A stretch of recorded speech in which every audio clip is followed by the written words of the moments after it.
Assalamu alaikum.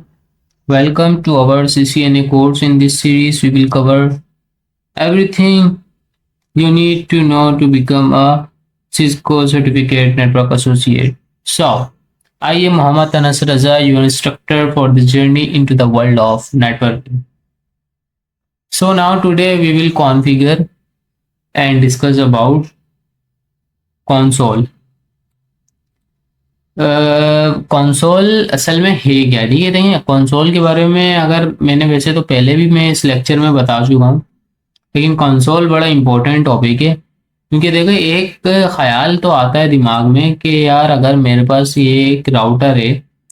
First time मुझे ये router मिला, किसी ने लाके हाथ में मुझे दे दिया कि भाई ये पकड़ो राउटर और इस राउटर को कॉन्फ़िगर करो। ठीक है, राउटर तो पता है ना, जो असल में जो राउटर्स होते हैं ना आपके पास, अगर मैं असल में राउटर्स की बात करूं तो यहाँ चलते हैं तो मैं आपको ज़रा राउटर्स दिखाता हूँ किस टाइप के होते हैं। ठीक है,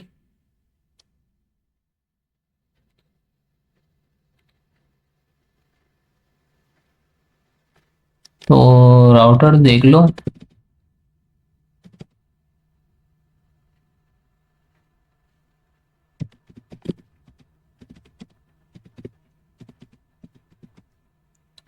ठीक है, असल में ये किस तरह के होते हैं पहले भी दिखा चुका हूँ वैसे तो। असल रियल में जो राउटर्स होते हैं, ठीक है, देखें ये बिल्कुल इसी तरीके का होता है। यहाँ आपको ये पिक्चर्स में जो नज़र आ रहे हैं ना, बिल्कुल इसी तरीके के होते हैं ये। इसमें इतनी ज़्यादा पोर्ट्स भी नहीं होती। ठीक है, पहचाना यहीं से जाता है। ये देखें ये जैसे है। ठीक है, तो अब आप मुझे एक चीज़ बताओ, सॉरी, अब मुझे अब एक चीज़ बताओ कि यार फॉर एग्जांपल अब ये राउटर है। ठीक है, अब मुझे किसी ने लाके दे दिया। अब हम यहाँ अगर हम मैं अपने पैकेट ट्रेसर की बात करूँ, उस पर तो मैं क्लिक कर रहा था, क्लिक करके उसकी कॉन्फ़िगरेशन सामने आ जा रही थी। तो जब मुझे अगर कोई ये इस तरह की डिवाइस सामने लाके रख दे मेरे, कहे कि करो चलो भाई इसको कॉन्फ़िगर करो, आपने तो CCNA किया हुआ है ना, करके दिखाओ जरा। तो तुम आपके जहन में सबसे पहला सवाल आएगा कि यार मैं वहां पे तो उसमें तो मैं सिस्को में पैकेट ट्रेसर पे तो मैं इस पर क्लिक करता था तो उसकी कॉन्फ़िगरेशन आ जाती थी। तो यहाँ तो ऐसा कुछ है ही नहीं। यहाँ आप उसको फेंक भी दोगे ना 3-4 दफा तब भी कॉन्फ़िगरेशन आपके सामने नहीं आएगी। क्लियर हो गई बात? अब क्या है इसका कॉन्सेप्ट, देखो इसके अंदर एक पोर्ट है जिसको कंसोल की पोर्ट कहा जाता है। किसकी? कंसोल की। ठीक है, तो अब कंसोल की जो पोर्ट है वो, यानी कि जो कंसोल की जो पोर्ट की बात कर रहा हूँ, इसी में से ये एक पोर्ट होती है वो। ठीक है, अब उस पोर्ट का क्या काम है? उस पोर्ट का जब पहली दफा इस तरह राउटर आता है ना आपके सामने आपके पास, तो आप क्या करते हो, उसमें वो पोर्ट लगाते हो। ठीक है, यानी कि पोर्ट लग जाती है, जिसको उस कंसोल के पोर्ट ही कहा जाता है। ठीक है, राउटर में भी वो लिखा हुआ होता है बाकायदा कंसोल। ठीक है, और जो उसकी दूसरी जो इंटरफेस होता है ना, जो वायर होती है, वो आपके कनेक्ट होती है लैपटॉप पीसी वगैरह से। ठीक है, लैपटॉप पीसी का तो पता है ना, उसमें आपकी कनेक्ट होती है, जिसको बता देता हूँ वो कौन सी केबल होती है। अब आप देखो ये है आपका राउटर, समझो जस्ट इमेजिन ये वही वाला राउटर है। ठीक है, अब ये आपके सामने आया है तो आप क्या करोगे, आप अपना लैपटॉप लेके जाओगे इस तरह। ठीक है, फर्स्ट टाइम आया इसको कॉन्फ़िगर करना है, राउटर लेके गए, लैपटॉप लेके गए आपने। अब केबल होती है कंसोल की, अलग से मिलती है वो। ठीक है, बहुत सारी केबल्स होती है तो कंसोल की केबल अलग से मिलती है। अब आप इस लैपटॉप में जो एक इंटरफेस है उस केबल का, वो कौन सा लगता है, उस इंटरफेस का क्या नाम है वो बता रहा हूँ। ये है कंसोल की, यहाँ पे केबल यहाँ है, वरना कंसोल की केबल अगर देखनी है तो ये होती है भाई कंसोल केबल। में आपको दिखा देता हूँ रियल में। ठीक है, ये होती है भाई, इससे मेरा बहुत वास्ता पड़ चुका है। तो ये कंसोल की केबल होती है। ठीक है भाई, ये नहीं होती, ये वाली देख लो, ये देख लो, ये वाली। ठीक है, ये तो ये कंसोल केबल कहलाती है। क्लियर हो गई यहाँ तक बात? अब आप देख रहे हो इसका एक सिरा कैसा है और एक सिरा ये वाला जो है ना, ये आपका लगता है राउटर में, ठीक है। ये वाला जो है इसमें लग जाता है आपके वो जो राउटर है, ठीक है। मैं दिखा देता हूँ, ये वाला जो है आपका राउटर में लगता है, क्लियर हो गई। और जो ये आपका लैपटॉप में लगता है। तो अब तो सिंपल इमेजिन कर रहे होगे आप। तो ये मैंने केबल उठाई, ये मैंने एक लगाई, इसमें देखें 3 4 मेरे पास पोर्ट दी हुई। ये फास्ट इथरनेट में कभी भी मत लगाना भाई, ठीक है। ये इथरनेट केबल की है, इस पे RJ45 कनेक्टेड लगता है, ठीक है।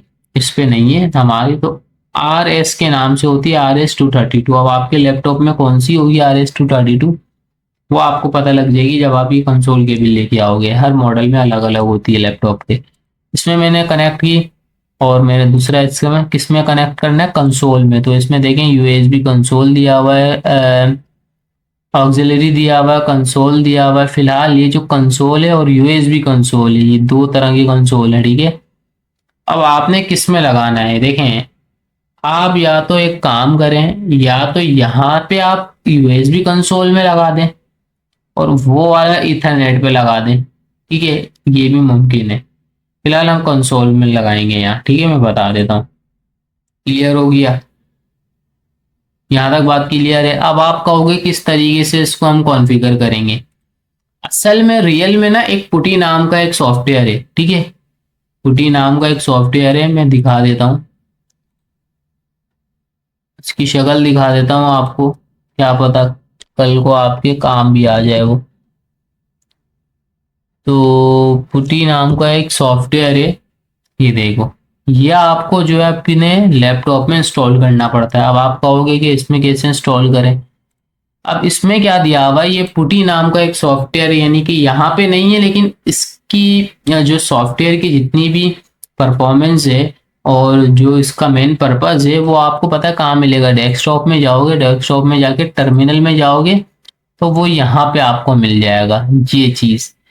ये सारी bits per second, data bits, parity stop bits, flow control, ये सब उस पुटी नाम के सॉफ्टवेयर में होती है, जो कि यहाँ पे आपको ऑलरेडी इन्होंने अलग से एक टर्मिनल की सूरत में दे दी। आपको कुछ नहीं करना, सिर्फ ओके करना है। जैसे आप ओके करोगे तो आप देखो, आप जो डायरेक्ट लेते थे इसका एक्सेस, इसके अंदर क्लिक करके, तो वो आपके लैपटॉप में खुला हुआ है अब, ठीक है। नो, एक दफा नो, ये राउटर आपका ऑन हो गया। अब आप कॉन्फ़िगर कर सकते हो हर चीज। फॉर एग्जांपल आप इंटरफेस पे जाना चाहते हो, तो किस तरीके से जाओगे भाई। सबसे पहले इसको इनेबल करोगे, ठीक है। इनेबल करने के बाद कॉन्फ़िगर मोड में आओगे। कॉन्फ़िगर मोड में आने के बाद क्या करते थे, इंटरफेस पे जाते थे, ठीक है। इस पे जाना है भाई, गीगा इथरनेट पे जाना है। कौन से वाले पे जाना है भाई, 0/0/0 पे जाना है।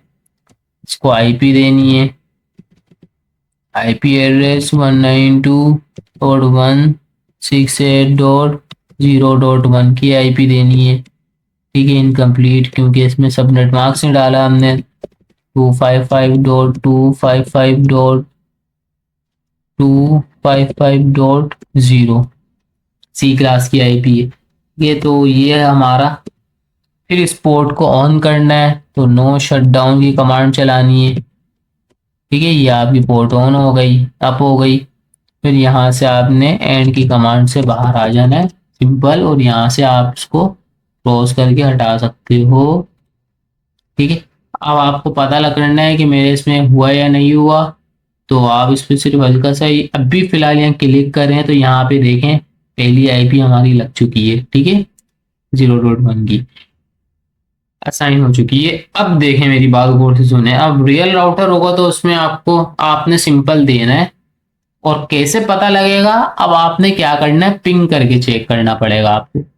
यानी कि अब आप ये कंसोल केबल, फॉर एग्जांपल इसको आपको चेक करना है कि भाई ये काम कर रहा है या नहीं। तो आपने एक और पीसी या लैपटॉप लेना है, पीसी ले लो या लैपटॉप ले लो, कोई मसला नहीं है, ठीक है।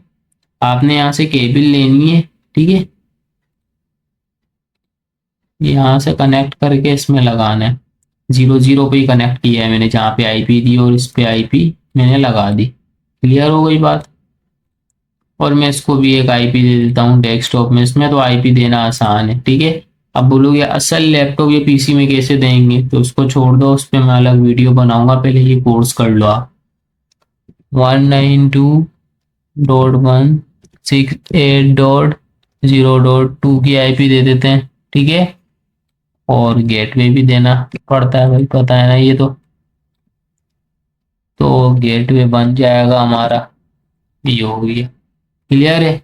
अब आपको इसमें अगर पिंग करके चेक करना है, अब आप इसमें जाओ, अपने कमांड प्रॉम्प्ट में जाओ और पिंग कर लो उस आईपी को जो उसके इंटरफेस पर मौजूद है, 168.0.1। जैसे इंटर करोगे देख लो भाई पिंग हो रही है, TTL इक्वल्स टू 255 रिप्लाई आ रहा है, कहाँ से, 1 से, 0.1 की आईपी से।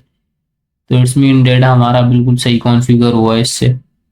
तो ये होता है भाई असल काम, असल इन्वायरमेंट में, ठीक है। जब आप किसी ऑर्गेनाइजेशंस वगैरह जाते हो तो कंसोल का मेन काम है, जब आपकी नई नई डिवाइस आती है तो फर्स्ट टाइम आपको फिजिकली खुद उसको कंसोल केबल के थ्रू क्या करना पड़ता है, उसका एक्सेस लेके अपने लैपटॉप में, और इसको कॉन्फ़िगर फर्स्ट टाइम करना पड़ता है। अब क्या करोगे, अब फर्स्ट टाइम कर लिया, अब आप सेकंड टाइम के लिए क्या करोगे, जब आप कॉन्फ़िगर कर रहे होगे तो टेलनेट SSH की कमांड इसमें चला दो, ठीक है। फिर आप भले ये कंसोल की केबल हटा दो, ये लैपटॉप हटा दो, फिर आप इस वाले पीसी से आराम से जब चाहे SSH टेलनेट की कमांड चलाई, एक्सेस लिया, जो कॉन्फ़िगरेशन करनी है करते रहो, जैसे हम टेलनेट SSH पीछे करते हुए आए। ये था भाई, बड़ा इंपॉर्टेंट था ये चीज़ पर बताना, ये बहुत छोटी सी चीज़ थी लेकिन बहुत इंपॉर्टेंट है ये, ठीक है। तो आई होप आपको समझ आया होगा और अच्छा भी लगा होगा, ये कुछ नया सीखने को मिला। सो थैंक्स फॉर वॉचिंग, अल्लाह हाफिज़।